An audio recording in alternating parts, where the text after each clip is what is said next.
Hey y'all, welcome back to my channel. It's Cherika Brown, of course. We're on another episode of Cherika Be Talking because I be talking. On today's episode, I'm just going to address the topic of there's nothing permanent in life except change.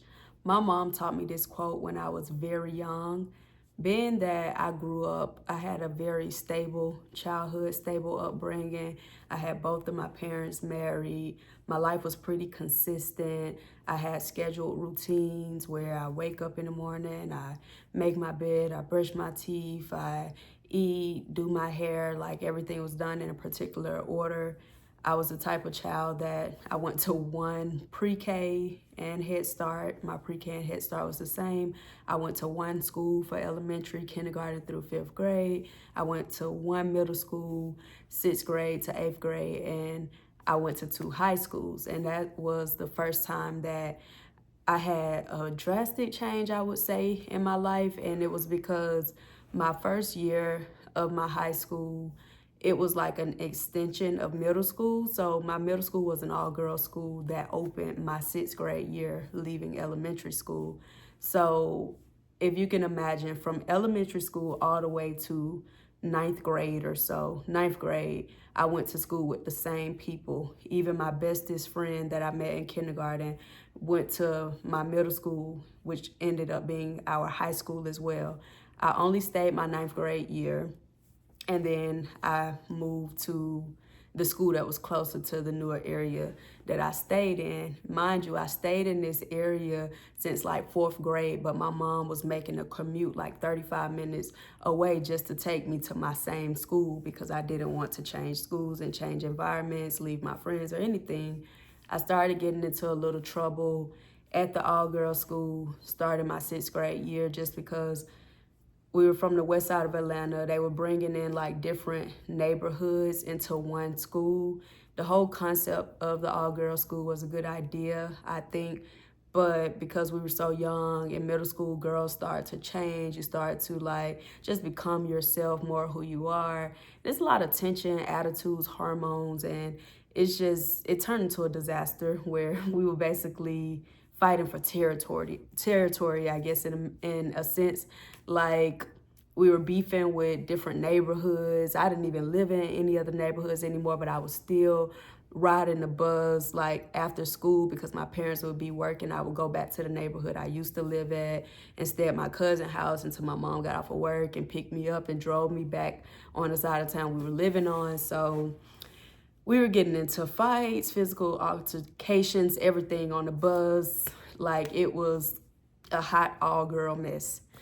So come our ninth grade year, I had issues with our assistant principal. I was a very good child, no, minus all of the stuff that happened outside of school, like on the bus or me beefing and fighting with young ladies. At the time, I was always respectful and very smart in school, but it was a particular principal at this all-girls school. He was a male, and it seemed like he had issues with women. And being that we were an all-girl school on the west side of Atlanta, which known to be a hood area or the ghetto or whatnot, I just felt like he used to come to school with the idea that we needed a father figure. And mind you, I had both my parents at home, so I didn't need him to be my father. I didn't need him to, be more than a principal, which, a lot of people had their ideologies and opinions about men that wanted to work, particularly at an all-girls school anyways, with young developing girls. But that's neither here nor there. Of course, a lot of the girls would, play around, joke with them or whatever, but I just mind my business and kept going for the most part. So one time I got into trouble, I believe on the school bus, in an altercation or something with a girl. I don't remember what happened for sure, but I just remember it was my dad's off day and my mom was at work. And because my dad would have one day, an off day during the week at the time, I remember vividly that it was Tuesdays. And he called me in the office or whatever, and he was just like, what's your mom's number? I'm going to call your mom. And I was like, actually, I would prefer for you not to bother my mom for something so small. Can you call my dad because he's at home? No, I asked for your mom's number.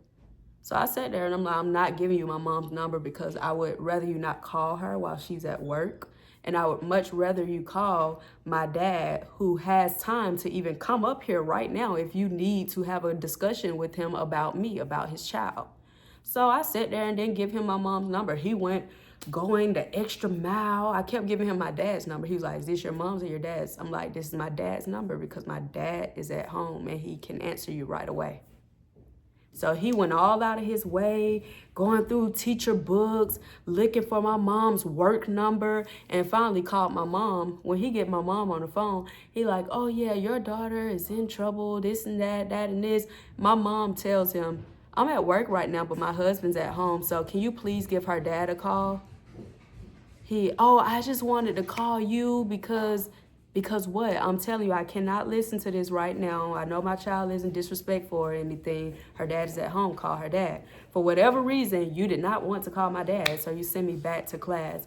So it was just a lot of conflict. We had people coming from the north, coming down south to run this particular school, and it just wasn't the vibe and the hospitality that we were used to. So I was just telling my mama, I was like fed up. Like, we're very spiritual. We've always been into church. So my spirit just wasn't right at this school anymore. And my mom was like, you know what, it's no point in us driving 30 plus minutes with traffic and everything for you to go to this school. You getting into conflict. You don't like the administration. I don't really care for them. They're making big things out of small things. You know, maybe it's time to move. And then, like I said, I was just scared because I had all of my close friends, my bestest friends, the people I grew up with at this school. And even though I did not like going to this place every single day, a part of me knew that the chapter needed to be closed. So I did eventually my 10th grade year. I went to the high school that was closer by our home.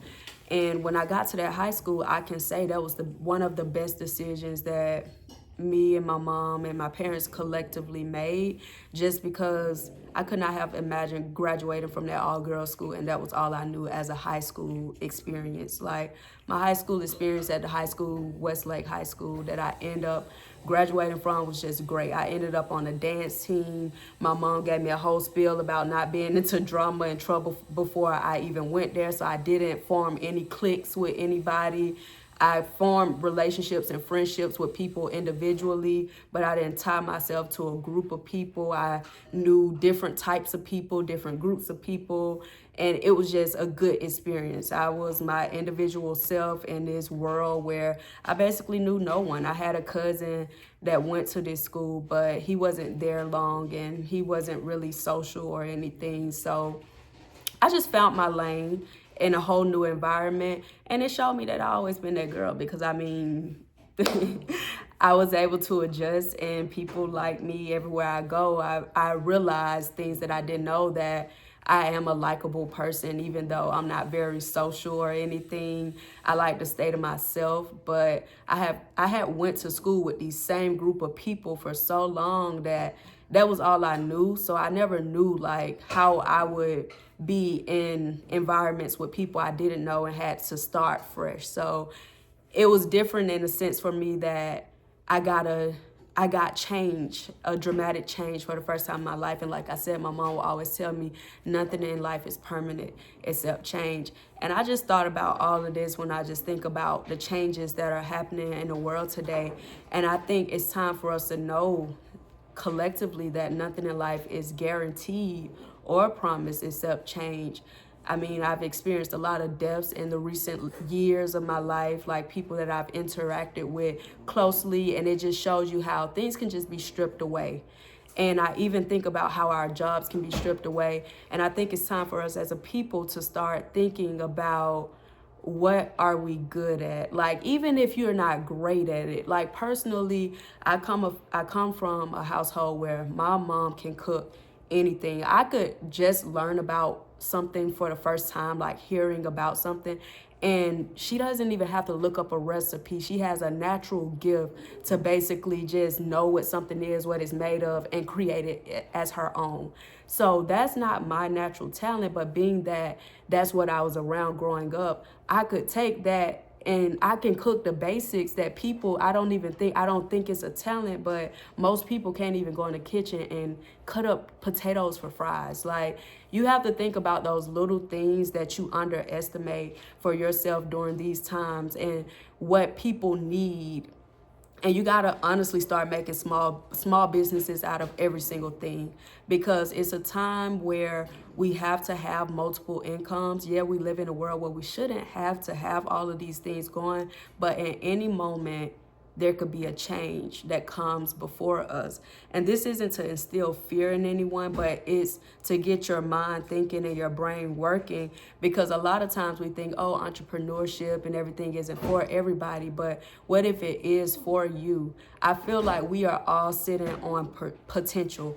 Every single day, I feel like, even personally, we fight with Satan, because we have so much that God puts into us as one being. You got to think, we serve a God that is all knowing and that is so great. And I personally believe that each of us get a piece of his power in us. And if you think about even a piece of God's power, just think about how much potential you're sitting on, because you're probably scrutinizing yourself or just overthinking little things. So it's time for us to just start taking small steps and knowing that slow motion is better than no motion. And more than anything, nothing in life is permanent except change. I have to even give myself the pep talk that when I'm thinking, oh, I say I want to do this, I say I wanted to be an actress, I say I wanted to do this, I can't start selling food, I can't start doing this. I don't think that God intended for humans to do one thing. And sometimes that little still voice that tells you to do something could just be God pushing you in a direction that you are meant to go, and for whatever purpose. And sometimes things comes full circle. One thing that has nothing to do with what you really want to do can end up bringing you to that very thing that you've always wanted to do. So just stop taking your talents for granted and understand that you're not tied to anything. You can literally decide, today I'm going to start selling cookies. People always love my homemade cookies. And I'm going to open a business and I'm going to sell these cookies.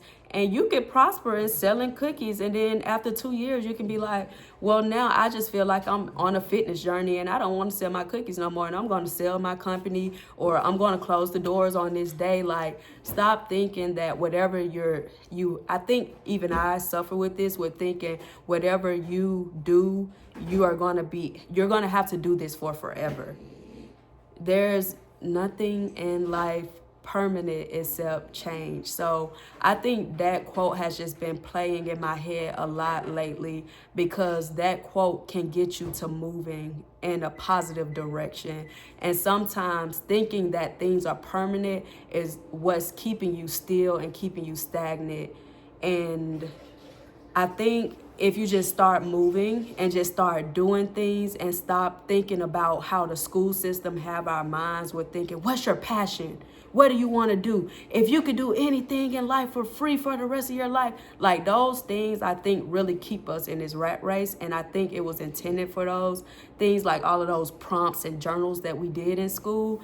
And when you really break out of that mindset and break into your creativity and stop underestimating yourself, you will see that your potential is far greater than you could ever imagine.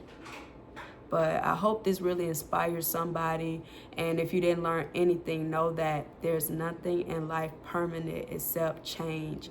And in order to see something different, you got to get up, you got to change, you got to do something different. But y'all know I'll be back, because I be talking.